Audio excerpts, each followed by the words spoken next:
La réplica de el Municipalidad El Bosque y la víctima Sandra Mutis.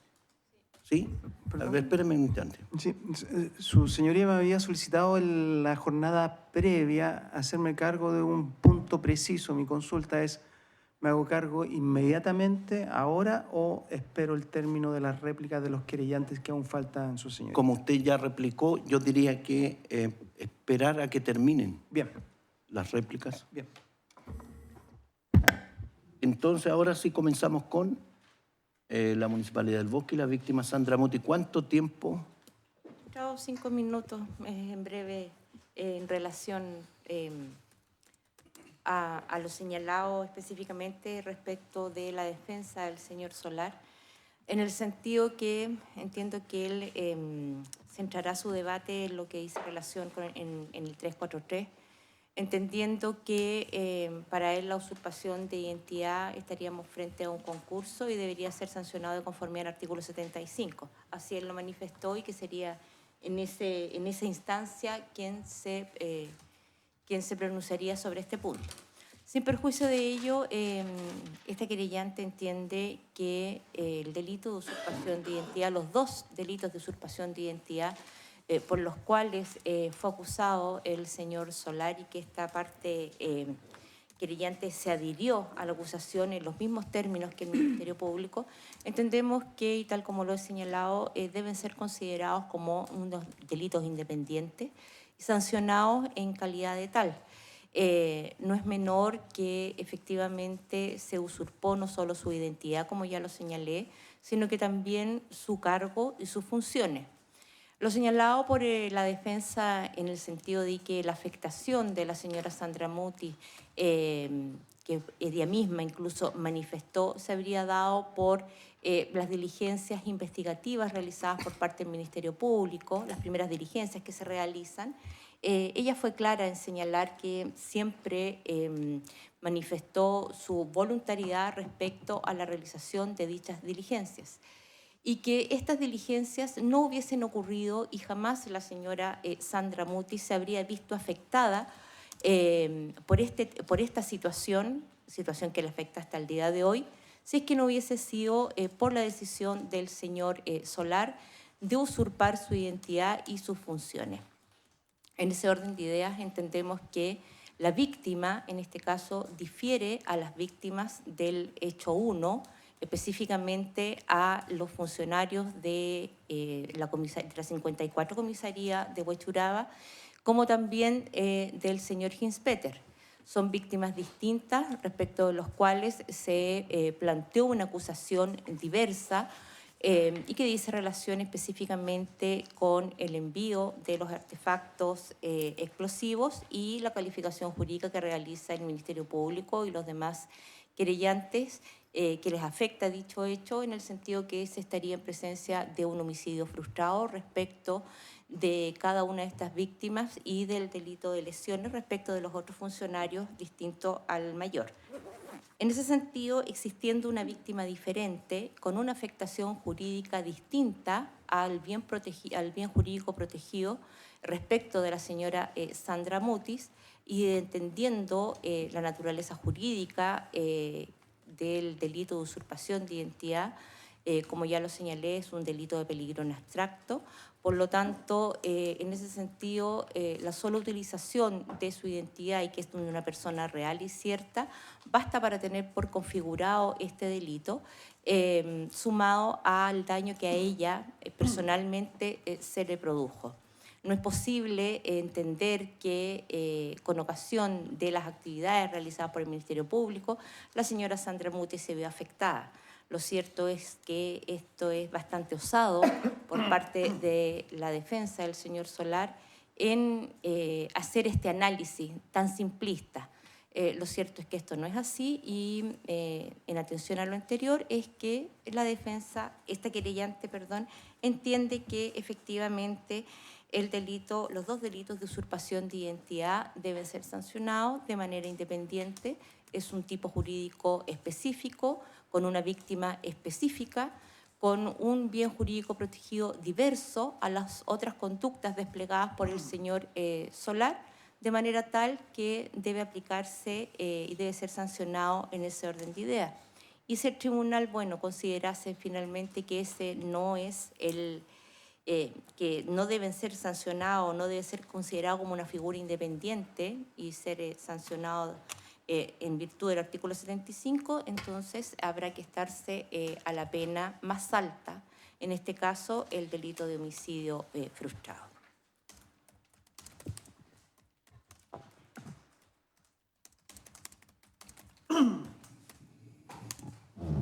Bien. La réplica entonces de la parte creyente Tánica Sociedad Anónima. ¿Cuánto tiempo va a ocupar?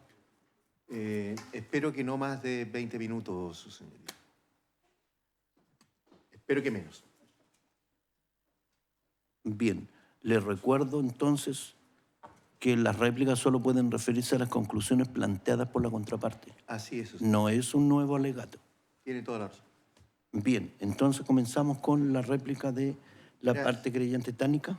Gracias, su señoría. Yo me voy a referir a 4 puntos específicos que se han planteado en los alegatos de la defensa y un comentario del señor fiscal. Quiero partir, su señoría, por recordar que cuando nosotros hicimos nuestro alegato de clausura dijimos que íbamos a hablar de las cosas por su nombre o de lo que las cosas realmente son. Y en ese sentido quiero hacerme cargo para partir, no obstante que no es el orden en que fueron planteados, pero quiero partir por algo que me parece importante destacar. La defensa de la señora Caballero advirtió al tribunal de que si se acogía la tesis de este acusador, se estaría vulnerando el principio de congruencia.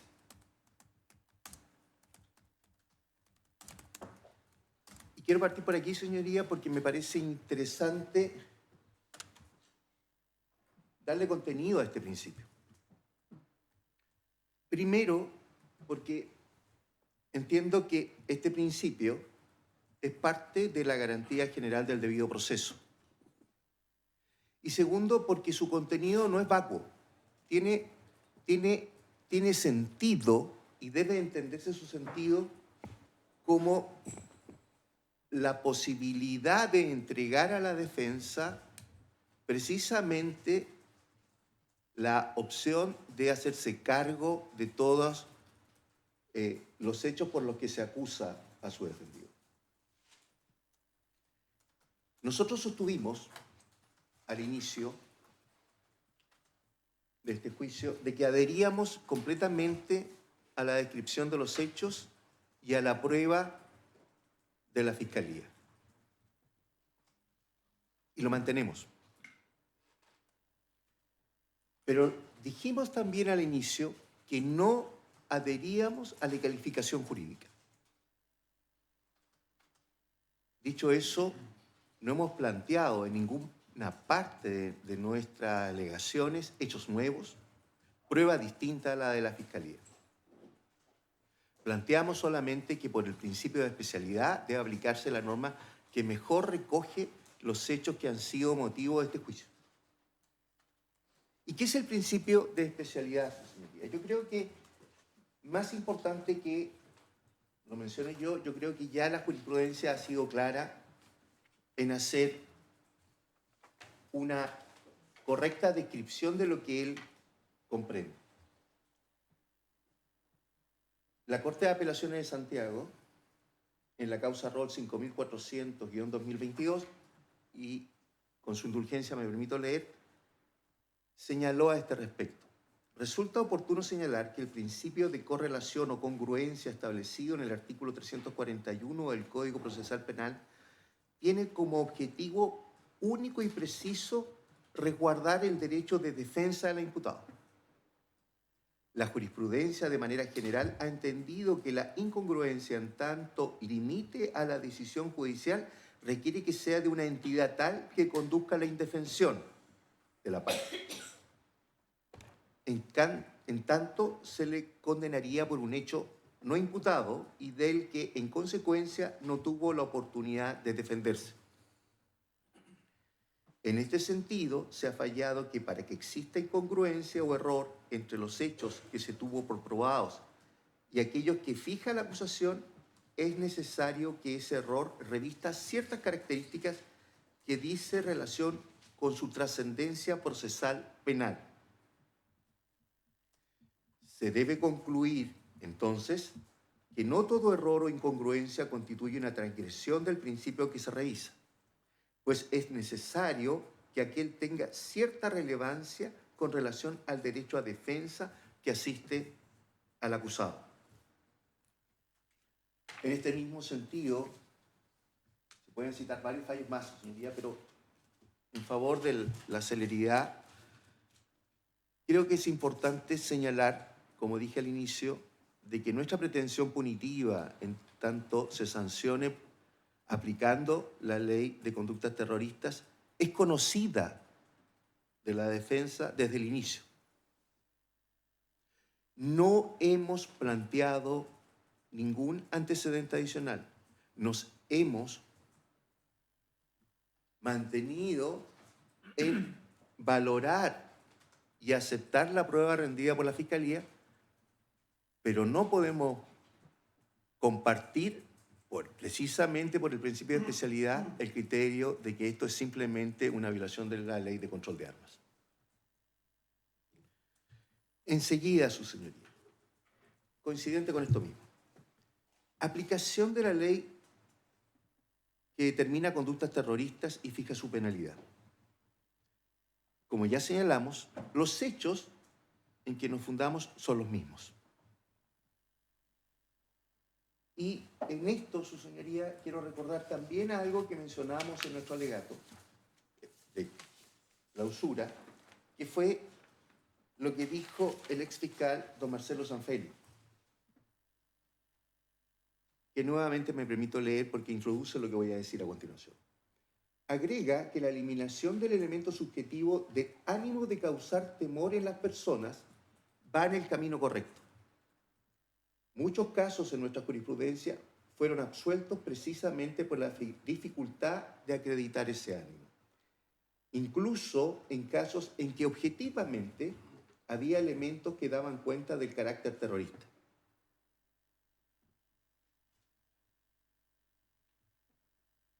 Señaló la defensa, y fue confirmado por el fiscal, que no había delito terrorista porque no había evidencia ni prueba sobre un plan preconstituido en el tiempo. Pero quiero hacer presente a su señoría y nuevamente solicito su indulgencia, que eso no está en el artículo primero, por lo menos en los términos en que parece haberse mencionado anteriormente. Y quiero leer el artículo primero, su señoría. Artículo primero. Constituirán delitos terroristas los enumerados en el artículo 2. No hay una descripción de lo que es terrorismo, y a eso aludí en mi alegato de clausura. Constituirán conductas terroristas los mencionados en el artículo 2, que no señalan lo que es terrorismo, sino que es colocar bombas, la asociación ilícita, el atentado contra la vida. Cuando el hecho que se cometa con la finalidad de producir en la población o en una parte de ella el temor justificado de ser víctimas de delitos de la misma especie. Ese es el supradolo, ese es el único elemento subjetivo que se exige en este tipo. El ánimo de causar daño, de causar temor, perdón. Pero no es cualquier temor. Y aquí, con carácter disyuntivo, dice la ley, sea por la naturaleza y efectos de los medios empleados, una explosión, como lo aludía el señor Sanfelio, sea por la evidencia de que obedece a un plan predeterminado de atentar contra una categoría o grupo determinado de personas, sea porque se cometa para arrancar o inhibir resoluciones de la autoridad o imponer la exigencia. Sea, su señoría, disyuntivo, no copulativo. No es que tenga que cumplir las tres menciones que hace el artículo primero. Basta con la primera. Sea por la naturaleza y efectos de los medios empleados.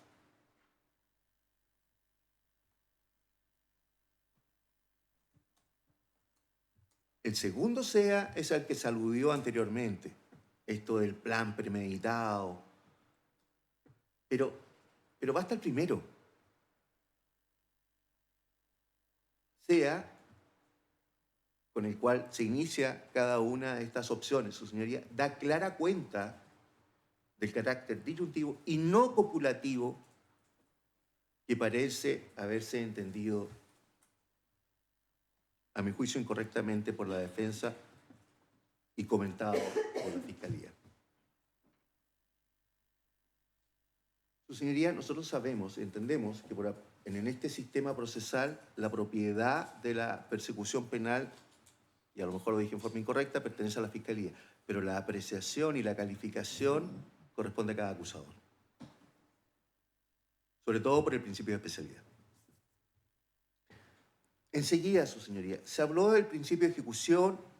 La defensa dijo, mire, el principio de ejecución se produce en Avenida Santa María 5888, que es el minuto en que el señor Solar ingresa al edificio. La Fiscalía, con acierto, nos dice, mire, es cuando están en el hotel. Pero la verdad, su señoría, yo creo que las cosas como son. Yo creo que aquí hay que analizar el plan del autor. Y el plan del autor comenzó el día anterior incluso, cuando ambos se concertan para, caracterizados, ingresar al hotel. No fueron al hotel porque estaban de paseo, por un encuentro de cualquier tipo, su señoría, sino que fueron con un plan preconcebido. Ambos en ese minuto sabían que estaban iniciando la ejecución de una actividad delictiva. Uno no va a un hotel, su señoría, siguiendo rutas erráticas. Oiga, nos juntamos en el centro y de ahí nos vamos al parque y de ahí nos vamos al hotel. Y caracterizado. La intención, la voluntad, el dolo de cometer el delito, uno lo aprecia ya desde el encuentro de ellos en el centro de Santiago para dirigirse a calle Buchef.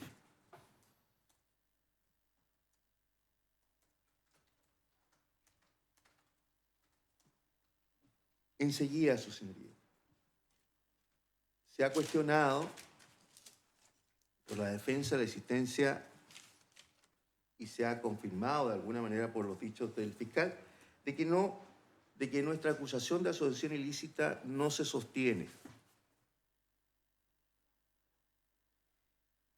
Lo llamativo de eso, su señoría, es que, y por lo menos a mí me llamó la atención, es que se daba esta ausencia de asociación por dos situaciones. Primero, porque se trataba de una organización horizontal y no vertical. Y la segunda, porque eran anarquistas.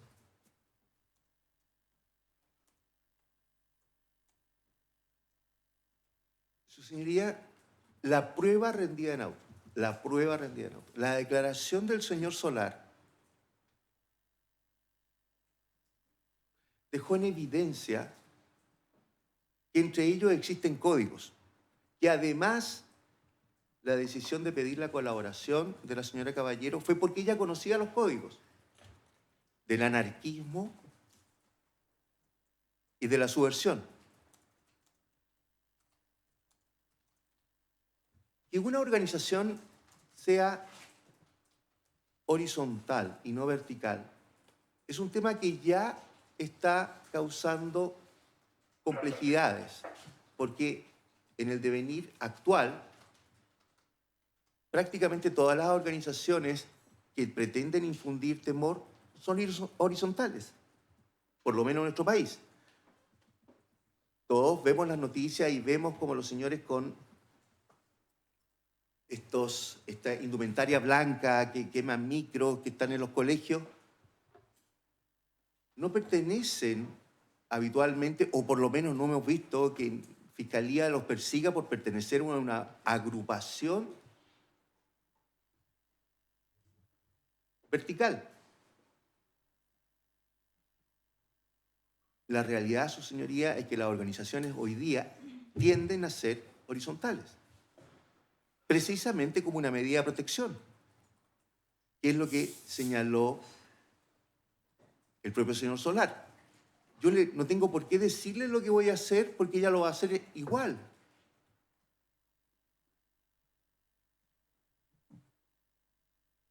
Esos son los códigos. Su señoría, la ley 21.577 a la que se aludió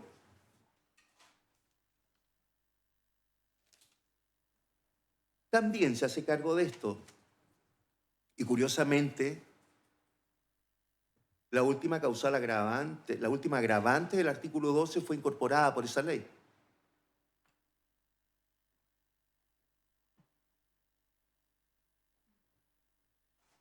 Podríamos seguir, señoría, pero estamos confiados en que las cosas son lo que son.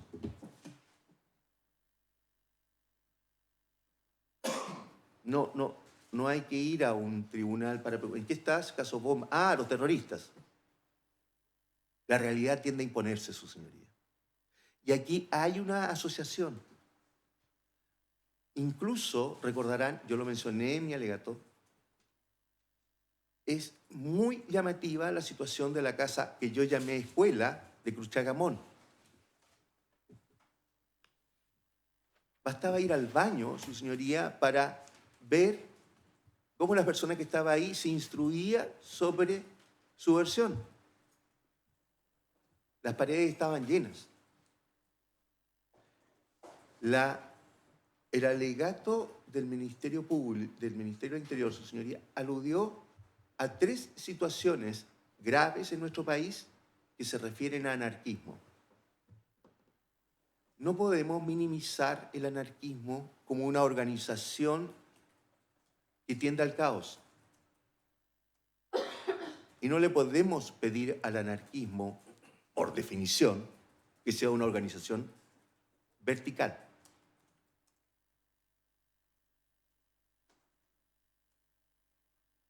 Es cuanto quería exponer ante su señoría. Gracias. ¿Eso es? Eso es. Ya. Oiremos la réplica entonces de la Municipalidad de Vitacura. ¿Cuánto tiempo? Magistrado, yo creo que no más de 10 minutos. Bien, comenzamos entonces con el tiempo. Muchas gracias, señorías. Desarrollaré mi réplica en el mismo orden en que las defensas se expusieron. Así, en primer lugar, me enfocaré en el alegato de clausura de la defensa del señor Solar y, en segundo lugar, en la defensa de la señorita Caballero. Hago desde ya la advertencia que también haré un breve comentario a los dichos del señor fiscal. Creo yo que se encuadra dentro de los límites del artículo 358 del Código Procesal Penal a propósito de conclusiones de la contraparte, y esto especialmente en el entendido que hasta ese momento el señor fiscal no se había pronunciado en el sentido que lo hizo en su réplica. Volviendo a lo primero, sobre el alegato de clausura de la defensa del señor Solar, me haré cargo del cuestionamiento a la calificación jurídica del delito como un delito terrorista. Dicho cuestionamiento se sostuvo por la defensa en algunas referencias a convenios internacionales. Sin perjuicio que entendemos que los Estados son soberanos al momento de detallar las conductas que se comprometen a perseguir y sancionar, no está de más revisar qué nos dicen dichos instrumentos. Así, se hace pertinente analizar el Convenio Internacional para la Represión de los Atentados Terroristas cometidos con bombas, adoptado por la Asamblea General de las Naciones Unidas en Nueva York el 15 de diciembre de 1997 y que fue ratificado por Chile el 29 de septiembre del año 2004. En el artículo 4, dicho convenio establece que cada Estado adoptará las medidas que sean necesarias para tipificar, con arreglo a su legislación interna, los actos indicados en el artículo 2 del presente convenio. B. Sancionar estos delitos con penas adecuadas en las que se tenga en cuenta su naturaleza grave. Insisto en este punto que el resultado de la tipificación devenida de este compromiso internacional no necesariamente debe apegarse textualmente a las palabras del convenio, pero estoy haciendo este ejercicio de todas maneras. En el artículo 2, dicho convenio establece que, primero, comete delito en el sentido del presente convenio quien ilícita e intencionadamente entrega, coloca, arroja o detona un artefacto o sustancia explosivo u otro artefacto mortífero o en contra un lugar de uso público, una instalación pública o de gobierno, una red de transporte público o una instalación de infraestructura, A, con el propósito de causar la muerte o graves lesiones corporales, o B, con el propósito de causar una destrucción significativa de ese lugar, instalación o red que produzca o pueda producir un gran perjuicio económico, que fue algo de lo que refirió la defensa del señor Solar. Estas consecuencias, estos graves perjuicios, en fin. El artículo 1 de dicho convenio entrega una serie de definiciones que nos ayudan y que dan soporte a la calificación que nosotros hemos adoptado o preferido.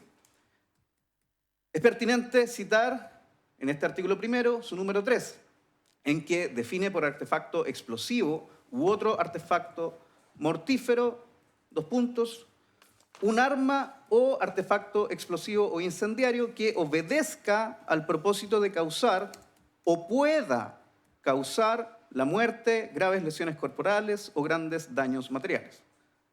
Si lo analizamos, nos damos cuenta que nos entrega dos alternativas. Obedecer al propósito de causar, lo que podríamos describir como una hipótesis con motivación subjetiva. Y en segundo lugar, con la conjunción o, nos dice o pueda causar, ¿cierto?, una hipótesis de idoneidad, la muerte, graves lesiones corporales o grandes daños materiales. ¿Quién podría negar que un artefacto contenedor de 6 kilos de pólvora no es idóneo para causar graves lesiones corporales? Por otra parte, en el mismo artículo 1, dentro de estas definiciones, al referirse al lugar público, nos dice que respecto de esto se entienden las partes de todo edificio, terreno, vía pública, curso de agua u otro emplazamiento que sea accesible o esté abierto al público de manera permanente, periódica u ocasional, e incluye todo lugar comercial, empresarial, cultural, etc. Da una serie de establecimientos. Desde ese punto encaja perfectamente con el lugar en que se instalaron las bombas que motivan este juicio. Quiero insistir que de todas formas la decisión sobre la verificación de los elementos típicos que darían lugar o no a un delito terrorista deben hacerse desde el análisis de la normativa nacional, que ya fue analizada punto por punto por esta parte en el alegato de clausura. Entendemos que no es controvertido o no se ha controvertido debidamente ninguno de esos elementos, los de la normativa chilena, restando preguntarse entonces qué es lo que falta para su configuración.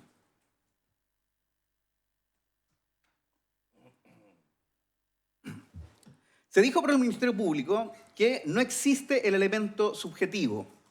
Esto porque se lleva a cabo en el contexto del llamado estallido social y no en un plan sostenido en el tiempo a la ejecución en los términos de la Ley 18.314.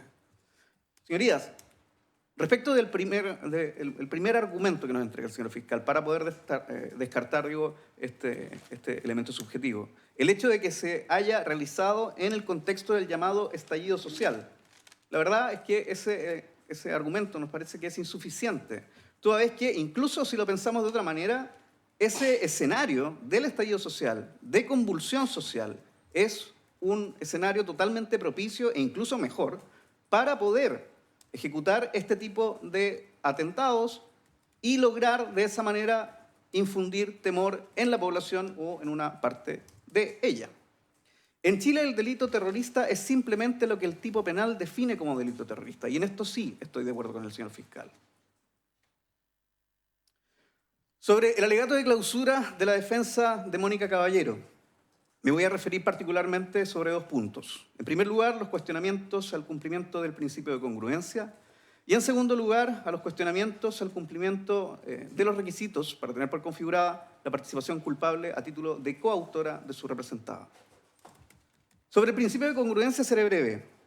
Hay que recordar que nuestra acusación particular se separa de la acusación fiscal en la relación de los hechos y reproduce los pasajes del comunicado de reivindicación que son expresivos, a juicio de esta parte, justamente de esa tendencia particular que exige la norma, el ánimo de producir temor en la población o en una parte de ella. Si bien no se hizo una transcripción explícita del elemento subjetivo del tipo penal, en los términos en que ahí se encuentra descrito, dicho elemento está debidamente referido y acompañado, además, en el derecho de las normas pertinentes. Sobre el segundo punto, los cuestionamientos al cumplimiento, de los requisitos para tener por configurada la participación culpable a título de coautora de Mónica Caballero, en este punto me voy a extender un poco más. Hay que tener presente lo siguiente.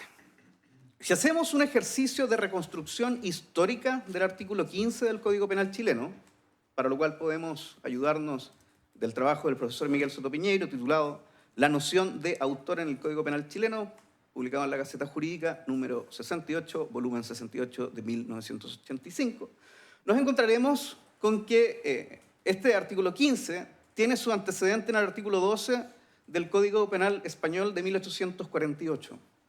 ¿Qué es lo que nos decía este Código Penal de 1848? Decía, se considera autores, primero, los que toman parte directa en la ejecución del hecho.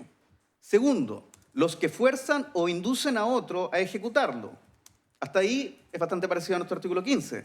Pero en el número 3 nos dice, los que cooperan a la ejecución del hecho con un acto sin el cual no se hubiese efectuado. Según Cerezo, me refiero a Cerezo Mir, el legislador español se inspiró al formular el concepto de autor en 2 viejas doctrinas que se remontan a los juristas italianos de la Baja Edad Media. En la concepción de inductor, como autor moral, que era equiparado al autor material. Y en la teoría de la causa necesaria o del cómplice principal. Eso referido a qué fue lo que inspiró el artículo 12 del Código Penal español, que sirvió de referencia para nuestro Código Penal. Esta teoría de la causa necesaria o del cómplice principal.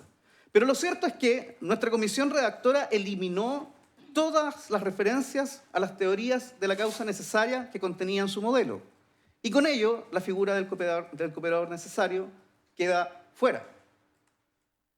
Esto porque ya había producido fuertes debates en la doctrina española. Fue una decisión consciente que se tomó por la comisión redactora. De hecho, del acta de la sesión 125 de la comisión redactora, consta que dentro del artículo 15 se quiso comprender, primero, al ejecutor directo del delito, segundo, al agente que ayuda a realizarlo y con su cooperación o mera presencia ampara o autoriza su protección, y, en tercer lugar, por último, al que ordena u obliga a ejecutar el delito.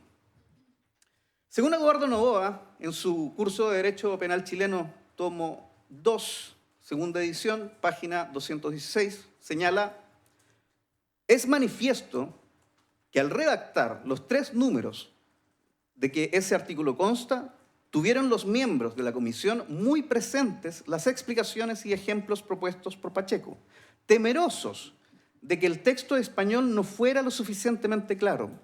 Lo adicionaron en sus números 1 y 3. Más allá de si esto fue o no una buena decisión, lo cierto es que el legislador histórico, al establecer la regulación del artículo 15, se separó del concepto legal del modelo español.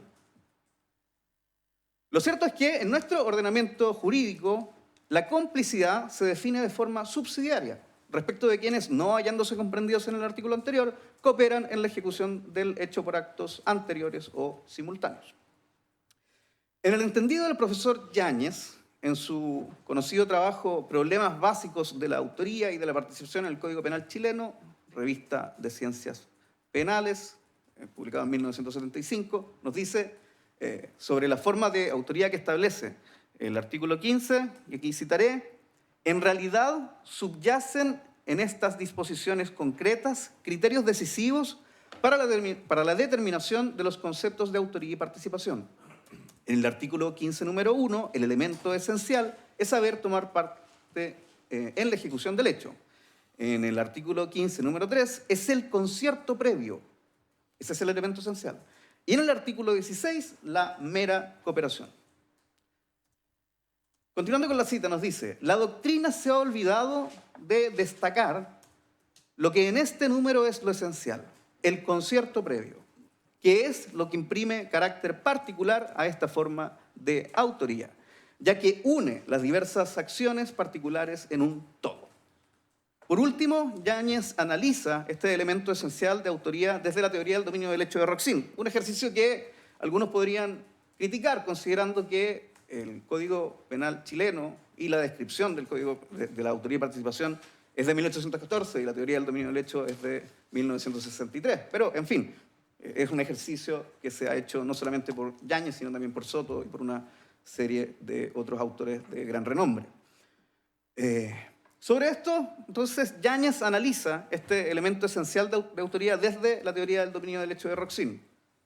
Y de hecho, esto más como una nota al pie, se separa de las doctrinas mayoritarias que criticaban la disposición por considerar que ahí se describían en realidad formas de complicidad que por una decisión político-criminal se elevaron a autoría. No, Yáñez considera que directamente aquí estamos frente a formas de autoría y no a formas de complicidad elevadas a formas de autoría por una decisión político-criminal. Y esto lo hace desde la teoría del dominio del hecho. Sobre la disposición del artículo 15, número 3, considera que, y aquí cito, se consagran expresamente los dos elementos necesarios reconocidos generalmente para la coautoría, el concierto previo y la ejecución común del hecho. Esos son los dos elementos que él identifica. Sobre el concierto previo, este es bastante claro y me remito a lo dicho en mi alegato de clausura. Existe una división clara de tareas que es expresiva de dicho concierto. Sobre la ejecución común, si se analiza desde la calificación que sostuvimos en nuestra acusación particular, es igualmente claro que en el contexto de la ejecución y de forma muy elocuente, las llamadas telefónicas son manifestaciones de ejecución del hecho, si entendemos que forman parte de un plan que busca justamente completar el elemento subjetivo adicional al dolo con la conmoción social necesaria para generar miedo en la población o en una parte de ella. Pero incluso teniendo en cuenta esto y suponiendo que la interpretación exige esencialidad en el aporte es ineludible en nuestro ordenamiento jurídico. Basta con recordar que la calidad de fundamental de las llamadas telefónicas encomendadas a la señorita Caballero fue reconocida por el señor Solar. También hay que considerar que en nuestra acusación particular nos inclinamos por un delito terrorista, que ejecutivamente es más complejo que una simple colocación de bombas.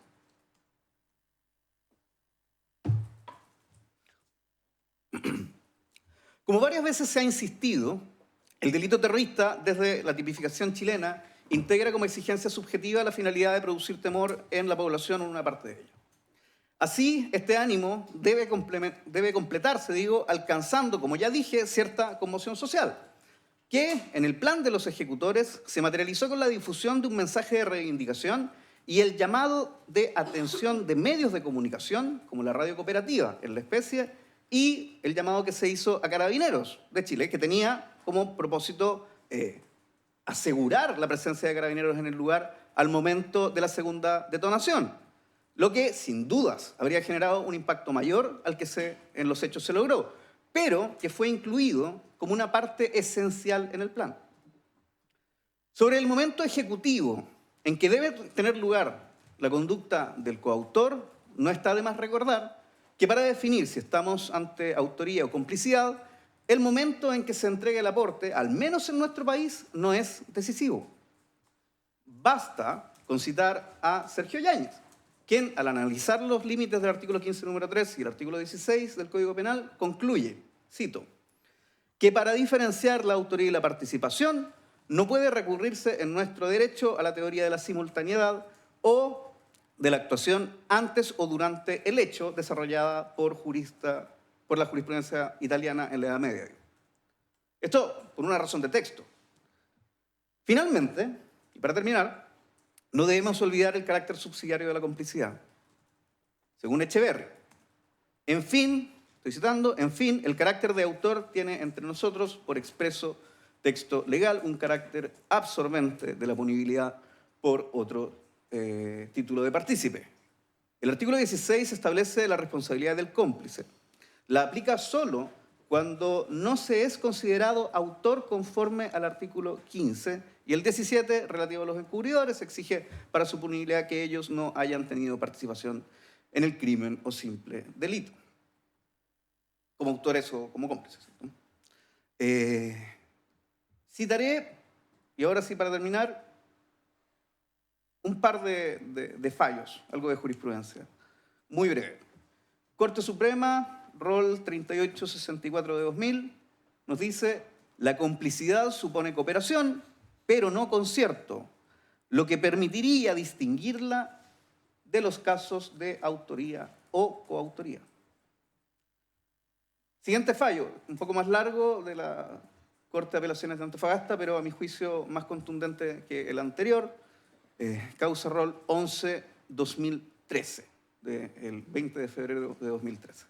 En el considerando segundo se puede leer que de los hechos establecidos en la causa aparece que el tribunal acuo tuvo por acreditado el concierto previo, hecho que resulta inamovible para esta Corte y que constituye uno de los elementos exigidos por el número 3 del artículo 15 del Código Penal, para configurar alguna de las hipótesis consagradas en dicha disposición, para que la participación del imputado sea considerada en calidad de autor.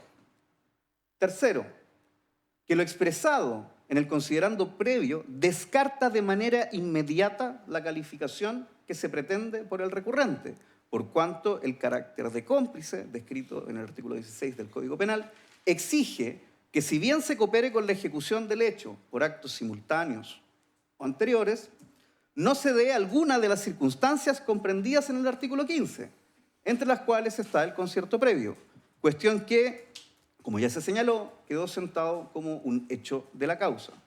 Y en su considerando cuarto termina, nos dice que de lo que se viene diciendo, solo cabe concluir que no existe la errónea aplicación del artículo 15, número 3 del Código Penal, por lo que el recurso debe ser desestimado.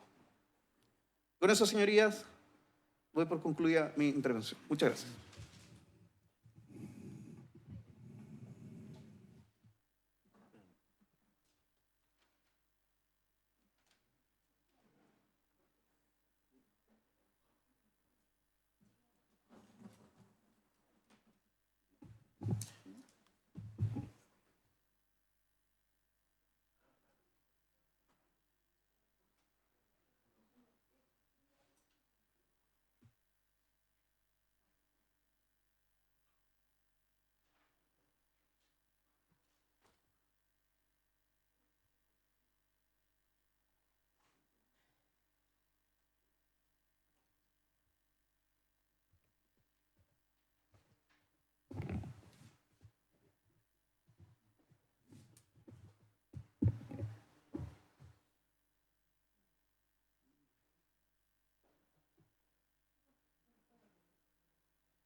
El tribunal necesita que aclare la parte querellante de la Municipalidad de Vitacura lo siguiente. Sobre la base de lo señalado en su réplica, en orden a la coautoría y lo señalado en relación al artículo 16, el paralelo que hizo con el artículo 16, el tribunal entiende que se está refiriendo al artículo 15, número 3, obviamente. Sí. Entonces, sin embargo, al revisar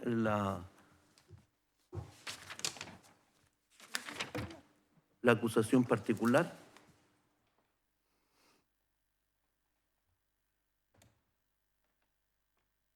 En la parte pertinente, número 2, calificación jurídica, grado, desarrollo y participación, invoca el artículo 15, número 1 del Código Penal. ¿Se entiende entonces que está reconduciendo el número 1 al número 3? Efectivamente, magistrado, en el momento en que hicimos la acusación, era nuestra convicción que la participación culpable de la señorita Caballero quedaba cubierta por el artículo 15, número 1, pero durante el desarrollo del juicio y después de analizar la prueba, es de nuestra convicción que encajaría mejor o quedaría mejor cubierta por el artículo 15, número 3.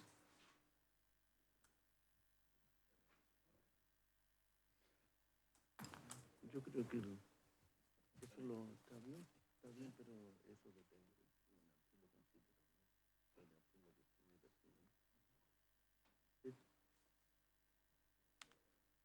Entonces, bien.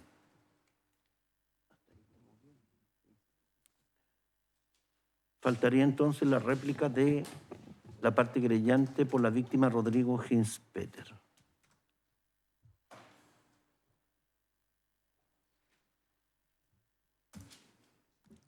¿Cuánto tiempo cree suficiente? Señoría, espero no exceder de 10 minutos. Trataré de ser muy breve. Ya. ¿Puede comenzar entonces? Gracias, señoría. Señoría, en cuanto a la recalificación solicitada por la defensa, fundada en que la pólvora no fue analizada, señoría, esto ya fue cubierto por el señor fiscal, pero quiero decir algunas cosas. En primer lugar, primero, no existen antecedentes alguno en este juicio que haya sido exhibido de que la pólvora no era apta o idónea para su cometido. Tampoco existe un antecedente que diga que la pólvora, entre comillas, la pólvora no fuera tal, o sea, que fuera un elemento distinto.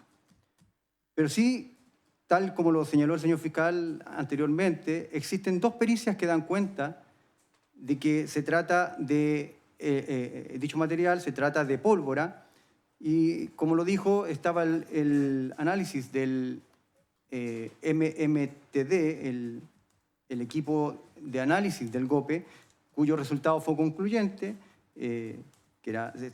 estábamos en presencia de pólvora negra, así como también el análisis pericial que realizó la perito Gabriela Valdebenito Centeno, su señoría. Ambos son concluyentes.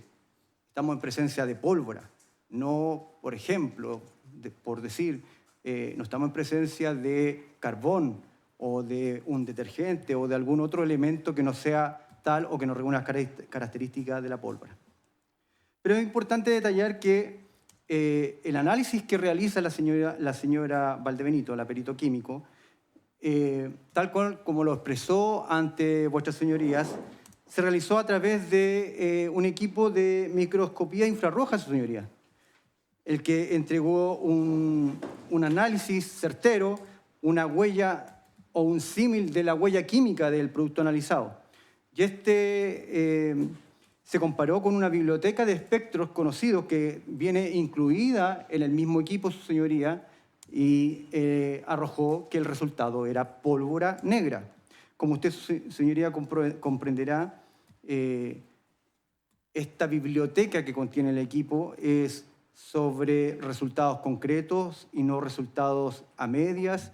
Por lo tanto, es un elemento claro y concreto de que estamos en presencia de pólvora negra y que era apta y que reunía los requisitos químicos para individualizarla de esa forma. Pero también, señoría, a lo largo del juicio se han entregado otros antecedentes que, considerados en su conjunto y de acuerdo a la lógica y a la experiencia, nos indican que estamos en presencia de una pólvora idónea para su cometido. En primer lugar, señoría, ningún análisis de lo realizado da cuenta de una imperfección. El resultado, como ya dije, es concluyente, pólvora negra.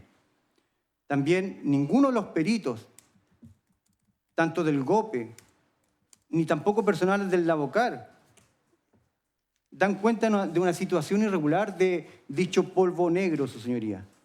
Nadie señala, por ejemplo, que estaba húmedo, nadie señala que tenía una apariencia irregular y nadie señala que no estaba apto para funcionar.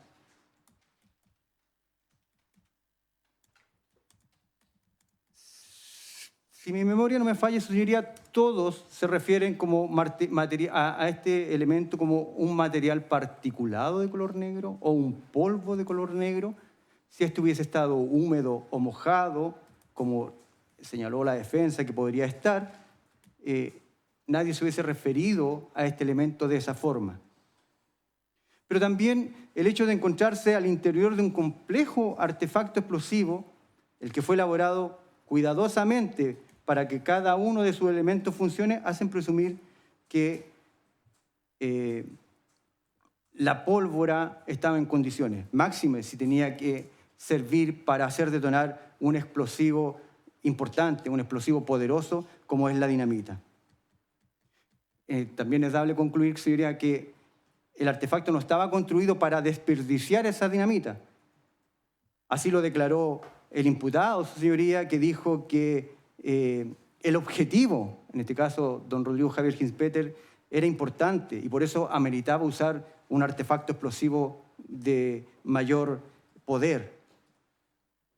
También, como lo dijo el señor fiscal, otro antecedente a tener en consideración es que esta pólvora utilizada en este artefacto fue elaborada por la misma persona que elaboró la utilizada en el artefacto explosivo de la 54 comisaría, su señoría.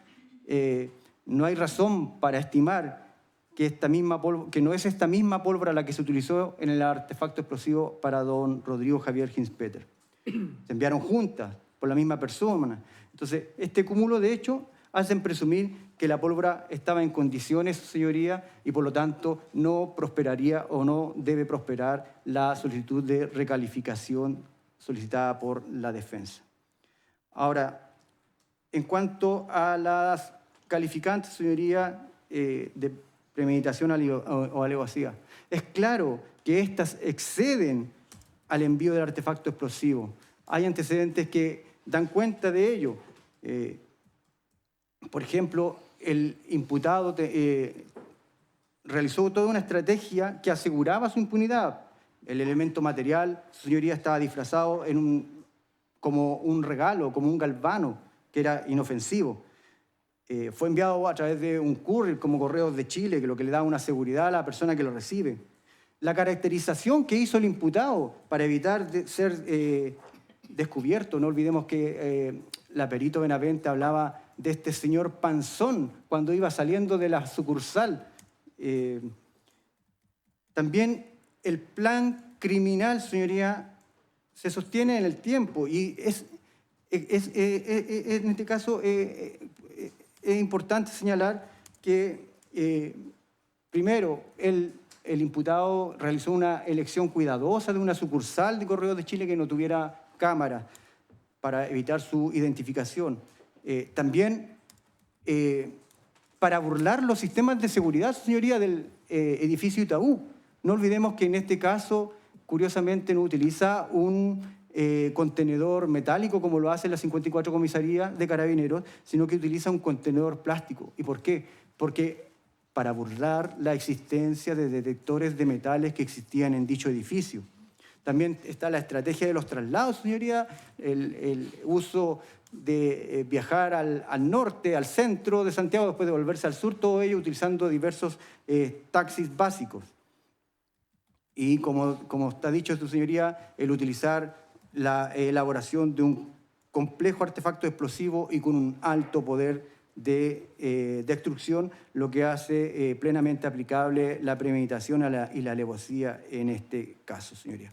Ahora, en cuanto al agravante del artículo 12, número 21, su señoría, del Código Penal, me refiero a lo ya dicho anteriormente, tanto por el Ministerio Público y por esta parte en su alegato de clausura, su señoría, dándole especial atención a lo declarado por el imputado, por el acusado, su señoría, en que señaló expresamente que el señor Hinspeter era un objetivo importante, era un objetivo de suma relevancia.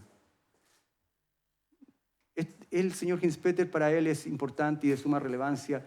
No lo eligió al azar, su señoría, sino que lo elige por lo que él representa, por lo que él representó, y da cuenta de ello en su declaración el señor Hinspeter al señalar que él fue militante de Renovación Nacional y que actualmente era el miembro de un grupo económico importante del país, como es el Grupo Quiñenco.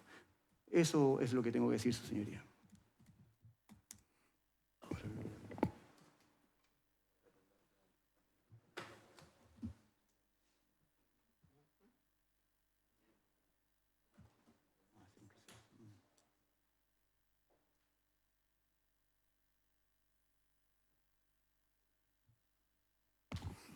Entonces, como se había anunciado, ahora le confiero la palabra al fiscal del Ministerio Público para que se haga cargo de lo ya señalado, y con esto cerraríamos por lo menos la réplica de los acusadores.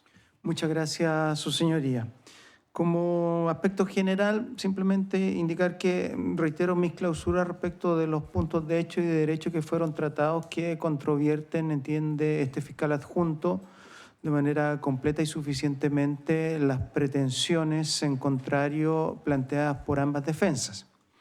Ahora bien, sobre el punto específico que el Tribunal de sus Señorías me llamó a efectuar esta aclaración o complemento, esta supuesta existencia de delitos de lesiones y no de homicidio en la 54 comisaría, pero aplicable también, cree el Ministerio Público, de manera clara igualmente a la situación de don Rodrigo Hinspeter.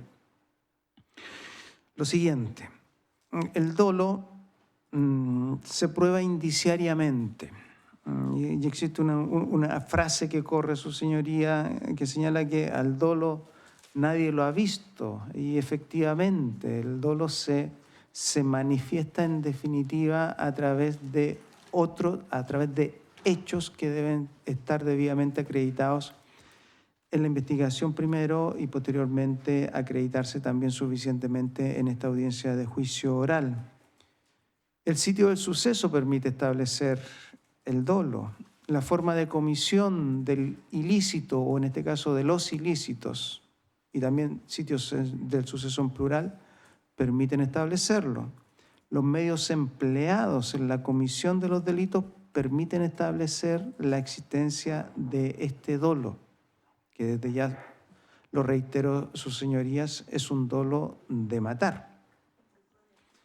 En concreto, en este caso, nadie quisiera que uno de los dos segmentos del contenedor del artefacto explosivo de la 54 comisaría, que rompieron paredes, golpearan su cabeza.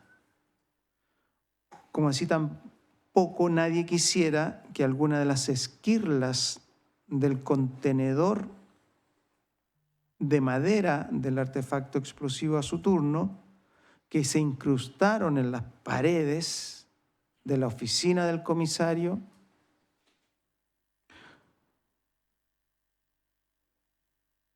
digo, su señoría, nadie quisiera que alguna de estas esquirlas, seccionando la vena yugular o algún otro vaso importante del cuello. Situaciones estas, evidentemente, que provocan la muerte de quien recibiera dichos impactos o dichas esquirlas.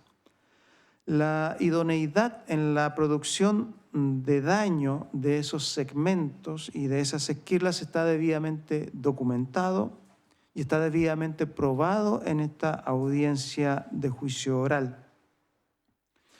Los solos dichos de Francisco Solar no tienen, sus señorías, la virtualidad de excluir el dolo homicida. El manejo por parte de Francisco Solar del comportamiento de los artefactos explosivos cesó con el envío de las encomiendas explosivas, que de ahí en adelante dichas encomiendas explosivas se comportarán en sus efectos por demás de manera absolutamente descontrolada. Lo reitero, su señoría, en este punto de la acusación, en este punto de los hechos acusados, en este punto de la prueba rendida, son los hechos los que revelan hacia dónde se dirigió el dolo de Francisco Solar.